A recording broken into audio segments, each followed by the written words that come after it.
Hey everyone, welcome to episode 16 of Tuesday Tips. Today we're going to be talking about smart big cube PLLs, and I guess OLLs for that matter. So this is pretty much any algorithm for your 3x3 stage. So when you're doing 3x3, it's 3x3s are very easy to turn. They're small, they fit in everyone's hands, you're used to them, you've done hundreds, thousands, probably tens of thousands of solves on them, and you probably have finger tricks that work very nicely for you. A common example that I use specifically is this G-perm, for instance. I think a very common finger trick is to do it like so. PLLs like this, great on 3x3, very high rate of accuracy. I hardly ever mess this one up, but let's be real, you're never actually going to be able to execute that with this kind of awkward turning on a big cube. So what I'm kind of recommending here is that you need to either develop your own like turning style, that you need to separate how you do PLLs on 3x3 and on your big cubes. Whether that's kind of consciously having a different finger tricks or actually learning entirely new PLLs, it's up to you and depending on how much you want to like focus on big cubes, but it's definitely something you want to be thinking about. Also, this doesn't have to just be PLLs. This is pretty much any F2L, OLL, PLL, any algorithm really that is easy to execute on a 3x3 because wide moves are easy, D moves are easy, all sorts of finger tricks are easy, that isn't that great on a big cube. More generally, again, what's good on big cubes if you kind of want me to lay it out, R and U moves are obviously very easy on big cubes. RUFs, always very easy.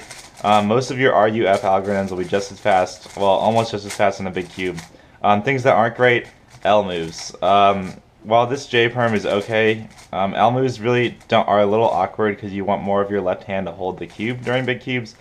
L moves aren't great. D moves are really pretty unfortunately bad. Like, that was a really nice A-perm, but usually I mess it up. So like for A-perms, I rotate my wrist at the bottom instead of double triggering. So yeah, you want to really find algorithms that stick to RUD or RUF for big cubes. I'll show you kind of a couple of my favorite ones. So most people know E-perm on 3x3 with the RUD algorithm that's very fast. However, on big cubes, trying to execute this, while doable, isn't that great and incredibly unreliable, especially if your hands are shaky at all.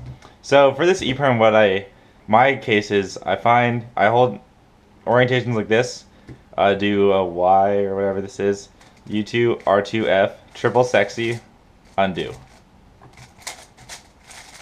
While this may not be as fast as a perfectly executed E-perm with the D moves, what instead is it's very easy to execute on big cubes as it's RUF only, and more importantly, it's very reliable on big cubes. You're not getting your hands into weird positions, and that lends to lockups and pops on big cubes that you really wouldn't have to experience on 3x3. Another good example is this G-perm. I guess back in the day, most people use this for 3x3 nowadays, but you used to be able to execute this one which is fine on 3x3, and it certainly isn't going to do bad, but you can also execute it in the RUF style. So yeah, I recommend going around looking. I mean, I don't know specific. I'm obviously not someone who knows a lot of algorithms. I'm commonly referenced as one of the people who know the least algorithms, but I highly recommend learning algorithms that are better suited for turning style on big cubes. So yeah, that's this week's tip.